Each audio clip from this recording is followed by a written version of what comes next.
Assalomu alaykum hurmatli muxlislar. Va nihoyat qo'yxonamni obzor qilib bermoqchiman. Mana qo'yxonamning umumiy ko'rinishi. Bu o'tinxona, bu yoq tarafi mana kurkaxona. Xo'p, demak, qo'yxonamiz 3 ta otsekdan iborat.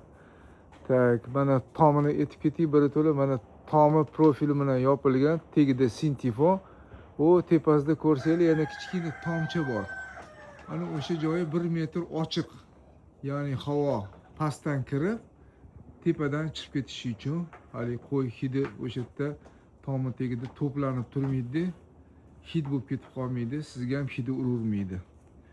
Xo'p, mana yaqinroq kelamiz.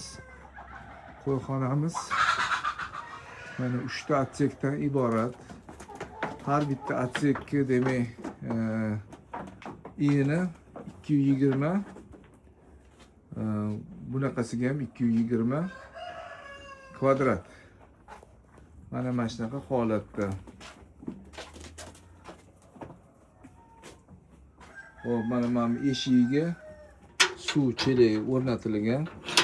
Demak, bundoq qilib ochib, qo'ylarni bu yoqqa chiqarsa bo'ladi. Mana chelagi mana shunaqa o'rnatilishi. Mana bu oxirlari juda ham qulay qilingan.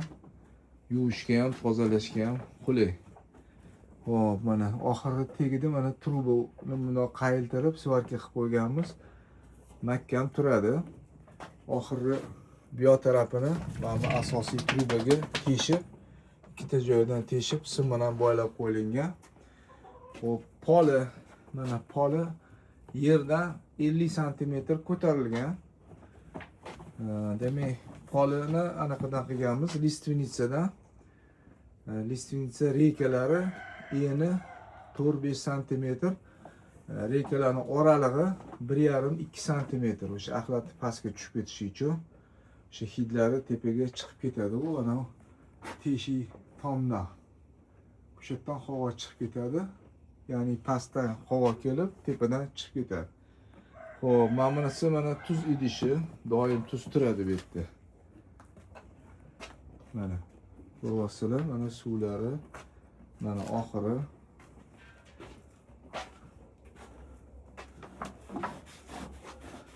Tepasiga mana lampochkalar qo'yib qo'yganmiz, har bitta otsek tepasiga ko'rinish uchun, qulay bo'lishi uchun. Xo'p, nimaga pol qilingan? Maqsad o'sha qo'yimiz ozada tursin, axlat ustida yotmasin, hidi urmasin degan maqsadda. O'sha ozgina go'shiga ham o'tar ekanda hidi terisidan. Atak mana axlati yerga tushib ketadi. Bu axlatini tozalashi ham oson.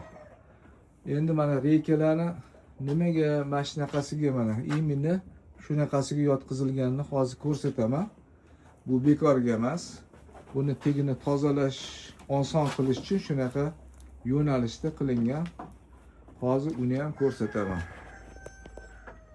Demak, buni o'rtasiga oshu-moshu qo'yganmiz-da, o'shaning uchun shunaqasiga yotqizilgan reyka. Mana bismillah.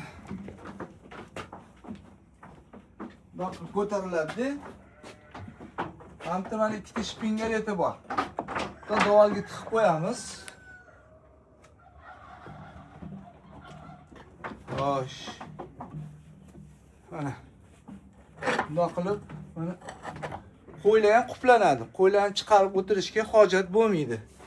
Mana ko'ryapsizlar? Bu yoqda ya'ni mana buni tagiga kirib mana qilib tozalashi hojati yo'q. Zoom ketmonda qilish hojati yo'q. Aldi mamyoni tozalab olasiz, yarmisini sal engishib tozalab olasiz. Mana buni mana yumshoq bo'lib turadi. Porisli bo'lib, tozalash oson. Shuning uchun mana shunaqa qilib qilganmiz. Mana shunaqa oshu-moshu qo'yib, shunday yarmisini ko'taramiz. Qolgan yarmisini tozalab olasiz. Shu o'sha delo texniki deyiladi-yu, shunaqa. Mana qo'ylarni chiqarish ham hojati yo'q. O'shda qamalib turadi bemalol tozalab olasiz. Hech qanaqa muammo yo'q. Endi mana e'tibor bergan bo'lsanglar, haligi taxtalarning orasiga ozgina go'llar barib tiqilib qoladi.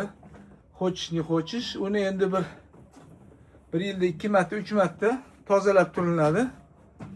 Tozalash jarayoni ham xudo xolisi ko'rsataman. Oson. Mana shu 3 ta atsekka 1 soatda tozalab tashlaymiz, hech qanaqa muammosiz. Uni hali ichiga bir taxtalar yoki bir armaturalar tiqib tozalab o'tirilmaydi. Hech qiyin joyi yo'q. Shunaqa ish qilib harakat qilsak hamma narsa bo'laverar ekan. Shunaqa gap. Mana shu qo'yxonamiz. Mana u ko'rsatgan teshigim. O vaqtda mana sal yaqinroq kelgan. Mana o'sha yerdan havo chiqib ketadi. Ko'ryapsizlar, tom ochiq o'shdi. 1 metr ochiq. Tepasida yana bitta tomcha bor. O'shaning uchun yo'qdek tepada yomg'ir bu yoqqa tushmaydi. Mana oxirlarni qayerdan olgansiz deb so'rashuvdi. Yangoboddan olganman, hani bu bozorda. O'sha bir 7-8 yil oldin 100 ming so'mdan olgan edim, esimda bor. Mana anaqa rekalarni taxtalari listvenitsa. Hech hali chirimaydi, suv tushgan sari qotib boradigan narsa, juda qattiq taxta bo'lar ekan. Shundan qilganmiz, qiyshayib ham ketmaydi, chirib ham ketmaydi. Xo'sh, menimcha hammasini aytdim. Sog' bo'linglar. Mana shunaqa qo'yxonamiz bor.